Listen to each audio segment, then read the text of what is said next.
Ensuite, à l'issue de la pause, seront écoutés Angélique Bruno, Jean-Marc Moreau et Michael Bretz.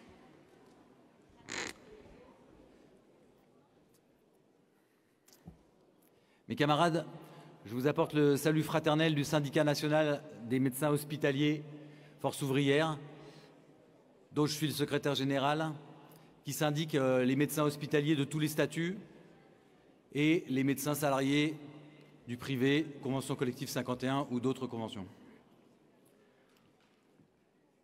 Aucune pandémie, aucune guerre, aucun dérèglement climatique ne peut expliquer aujourd'hui, ne peut venir au secours du gouvernement pour expliquer la situation catastrophique, indigne et mortelle que nous avons dans nos hôpitaux.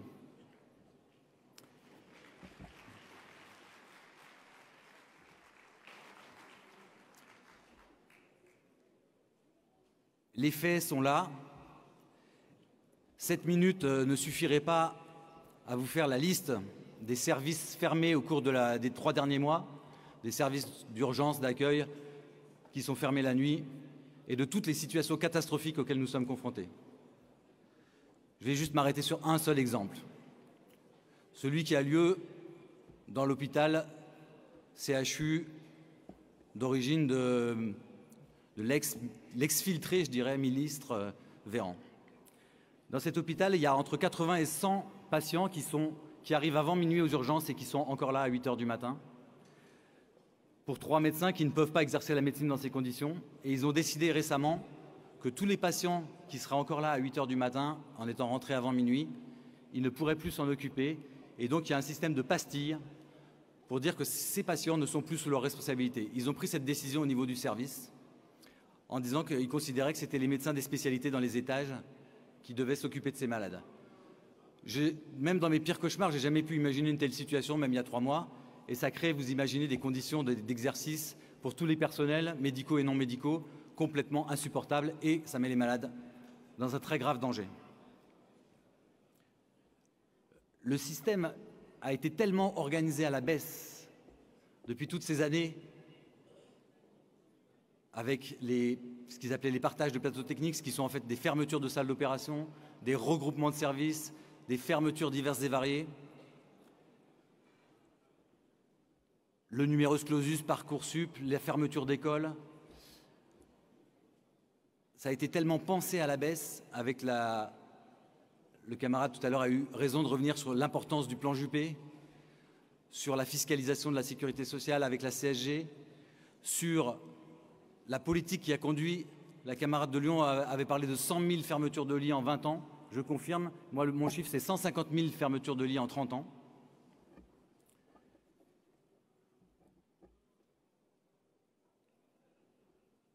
Et on a voulu faire ça, on a voulu diminuer. La thrombose aux urgences aujourd'hui, elle a été organisée, elle a été souhaitée par les différents gouvernements, malgré tous les combats que nous avons menés. Et aujourd'hui, on se retrouve dans cette situation catastrophique et ils ont décidé de continuer. 1000 médecins avaient écrit, 1000 chefs de service avaient écrit en 2017 pour annoncer cette catastrophe. Vous pouvez reprendre cette lettre à Buzyn de septembre 2017, tout y est. Ils n'ont pas voulu nous recevoir, jamais. Aujourd'hui, ils continuent de suspendre des chefs de service. Le chef de service de Montpellier a été suspendu en 1 semaine parce qu'il avait un projet de mettre un scanner dans son service. C'est dans la presse locale. À Bordeaux, ils viennent de suspendre de ses fonctions une chef de service de neurologie parce que le projet médical ne convient pas au directeur. Je viens d'avoir à l'instant une camarade qui m'a transmis une collègue de gériatre, chef de pôle dans le 13, qui vient de se faire dégager, insultée par son directeur, qui lui a dit en conclusion de l'entretien, parce qu'elle voulait se faire défendre par les syndicats, de toute façon vos syndicats, j'en ai rien à foutre. Donc ils sont dans cette continuation-là. Ils tentent l'ARS, la FHF. La FHF, pour ceux qui ne connaissent pas, c'est un genre de MEDEF pour l'hôpital.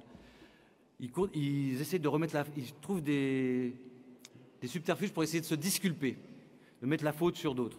Ils disent, vous comprenez, il n'y a plus de médecins, on n'en a pas dans les tiroirs, on voudrait bien, mais on ne peut pas. Or, c'est faux. Je pense que je viens de le démontrer, et je peux le démontrer encore un peu plus, parce qu'il continue de suspendre, de maltraiter des gens, de faire fuir des gens volontairement.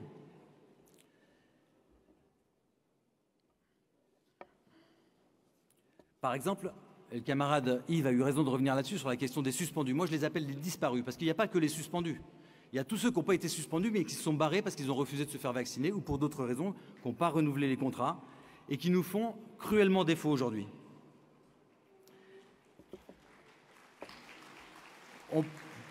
On pourrait, puisqu'il faut être force de proposition, on pourrait commencer par abroger la loi du 5 août. On pourrait recruter parmi tous les médecins qui sont affectés actuellement à d'autres tâches, en général administratives. On pourrait commencer par augmenter le point d'indice. On pourrait interdire les remplacements et augmenter, tripler l'indemnité de garde, ce qui stabiliserait beaucoup de planning. On pourrait recruter les 200 000 que la Fédération propose de recruter assez rapidement, si on décidait de le faire. On pourrait revaloriser les grilles des PH, nommer les personnels dans des services au lieu de les balader partout. Il y a toute une série de mesures qu'on pourrait prendre, y compris sur la formation médicale, pour essayer de redresser la barre. Mais ils n'ont pas décidé de faire ça. Et ils n'ont pas décidé de faire ça pour une seule raison, c'est qu'ils veulent en finir avec l'hôpital public. Et ce n'est pas une exagération de ma part. La satisfaction de ces revendications permettrait de faire revenir des professionnels dans le secteur qu'ils n'auraient jamais dû quitter. Camarade, il va falloir penser à conclure. Je suis en train de lire la conclusion. Après les premiers effets positifs et grâce à l'appui de tout le bagage revendicatif de notre organisation, il demeure possible de réorganiser, de reconstruire et non de sonner le glas ou d'organiser l'enterrement pour l'hôpital. Ceci n'est pas un effet de tribune. Il y a des morts. Il ne s'agit pas d'organiser le sauve qui peut. Il s'agit de revenir au statut, aux lois de 1945, aux lois instaurant la triple mission dans les CHU, que les cabinets de conseil veulent détruire, mais qui devraient au contraire être remis au centre du dispositif de soins et de formation pour satisfaire concrètement les revendications de la Fédé et les fameux 200 000 immédiatement. Dans ces conditions, évidemment, nous préférons partir à la retraite à 60 ans, ce qui est la clé de voûte et l'unité de nos revendications et de la Confédération. Alors j'ai bien écouté les camarades qui veulent un syndicalisme de combat, un syndicalisme lutte de classe, la tradition de la charte d'Amiens. Ils ont raison. La simple logique de combat nous dicte donc, comme nous sommes tous d'accord sur les revendications, pas touche aux retraites, 200 000 embauches, réintégration des personnels disparus. Comme nous sommes d'accord sur la nécessité de l'unité, nous sommes d'accord que la participation à cette lutte a été faite jusqu'ici avec la grève à partir du 5 décembre notamment, qui a fait reculer Macron.